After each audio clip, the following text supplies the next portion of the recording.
Bolong tangbitik ni Mantri Onimes Deborma 3 Disember tani 2 salmari chasalo Bordoalio tangma government printing press habanok visit klaika Katal building khoboi press ni samung bai kerangjak sebok khlani rok bai malai koklam bosaka Bolong Mantri Onimes Deborma tei borokno sebsabna ni bagui bo kokribui kabokha Bolong Mantri Onimes Deborma হওয়ার পর চতুর্থবারের জন্য এখানে আসলাম।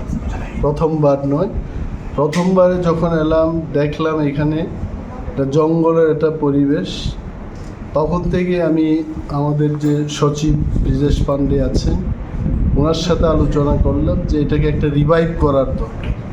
And gradually রতনবাবুকে অধিকর্তা হিসাবে আমরা পেয়েছি এবং বিশেষভাবে ওনারা দুইজন নিজেরাই আলোচনা করেছেন। আমি আমার রিকোয়ারমেন্ট বলেছি যে প্রিন্টিং অ্যান্ড স্টেশনারি ডিপার্টমেন্ট খুব গুরুত্বপূর্ণ ডিপার্টমেন্ট। সরকারের সমস্ত কিছু গুরুত্বপূর্ণ প্রিন্টিংগুলো কিন্তু আমাদের প্রেসের মাধ্যমে হয়ে থাকে। নির্বাচনের বিষয়, ভোটার তালিকা ইত্যাদি অনেক কিছু গুরুত্বপূর্ণ তথ্য যেগুলো সরকারের প্রিন্টিং হাউসে এটা হয়। তো এটাকে আমাদের পরিবর্তন করতে হবে, বিল্ডিংটাকে নতুন করতে হবে।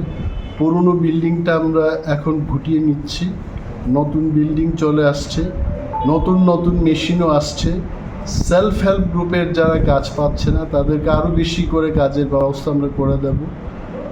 এই যে কতগুলো চেঞ্জটা হলো 2 বছরের মাথায়, আপনি নিজেই দেখেছেন অনেকগুলো রেনোভেশন ওয়ার্ক হয়েছে এবং ফাইন্যান্স ডিপার্টমেন্টকে আমরা ধন্যবাদ জানাই। আমরা যেটাই বলছি ফাইন্যান্স ডিপার্টমেন্ট আমাদের সহযোগিতা করেছে। আগামী বছরও আমরা আরও আর্থিক সহায়তার জন্য তাদের কাছে বলবো।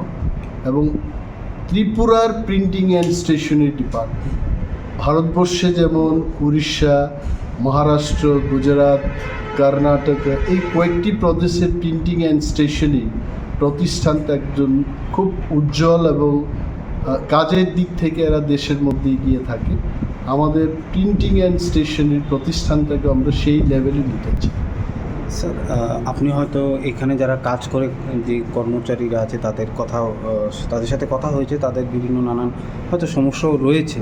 কি কথা হয়েছে, কি আশ্বাস পেলেন ওদের সাথে? না, একটা হলো তারা বলছে যে তাদের যে কোয়ার্টারটা আছে সেখানে রেনোভেশনের দরকার আছে, অল্প খানিকটা জায়গায় বাউন্ডারি ওয়ালের সমস্যা আছে, এগুলো করতে হবে। যারা বাইন্ডিংয়ের কাজ করছে তারা বলছে যে নতুন যন্ত্রাদির দরকার, অনেকগুলো এগিয়ে গেছে টেকনোলজি, সেখানে তাদের নতুন মেশিনারির দরকার। এটা আমাদের বাজেটে আছে, ইতিমধ্যে আমরা সরকারি প্রসেস শুরু করে দেব এবং ওই মেশিনগুলো চলে আসবে।